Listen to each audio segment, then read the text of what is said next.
Welcome to Writers ER. We're all about making those big school projects feel like a walk in the park.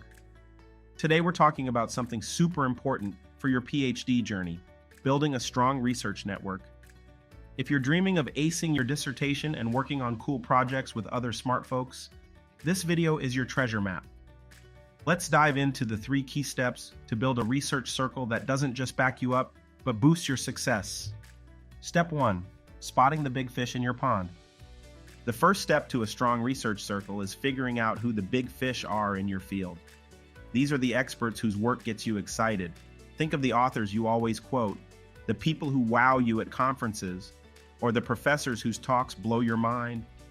Start by making a list of these all-stars, but don't stop there. Go further. Look out for up-and-coming researchers, maybe fellow PhD students or fresh postdocs who are shaking things up with new ideas. These buddies often bring fresh views and can open doors to team-ups that even seasoned experts might miss. Remember, your circle should be a colorful mix, blending together different levels of know-how and viewpoints. Each person you add to your circle brings unique insights, possibly opening doors to new ways of researching, funding opportunities, or publishing spots. But how do you get in touch with them? That's where the next step comes in.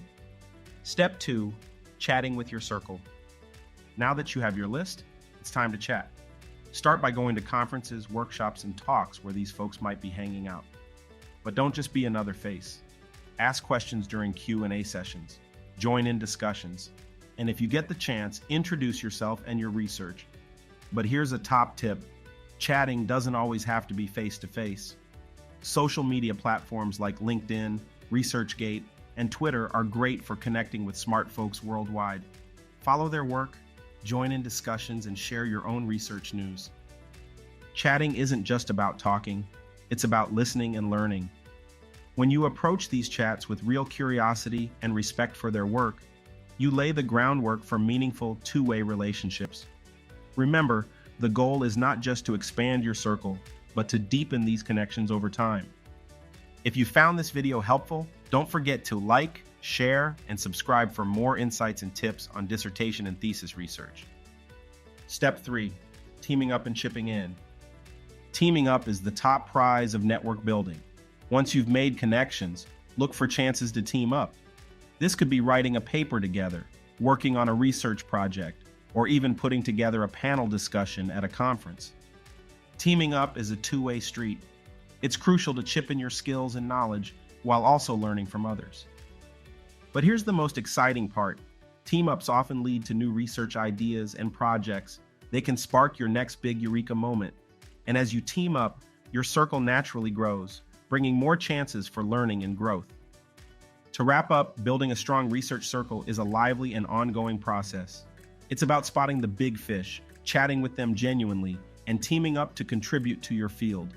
Your circle can be your biggest cheer squad, offering support, inspiration, and opportunities that can majorly shape your PhD journey. Remember, every chat counts. Approach each with an open mind, a respectful attitude, and a readiness to learn. Your research circle is not just a contact list, it's a community of team-ups, mentors, and buddies who can play a key role in your success. Lastly, if you found this video helpful, don't forget to like, share, and subscribe for more insights and tips on dissertation and thesis research. Thanks for hanging out with us at Writers ER. We're all about making your big school journey easier. Keep your eyes peeled for more cool tips and tricks to rock your PhD or doctoral program, feeling sure and ready. Remember, your big project isn't a lonely road. With the right buddies, you've got a cheer squad rooting for you all the way to the end. Catch you in our next video, where we'll keep unpacking the fun side of acing school. See you soon.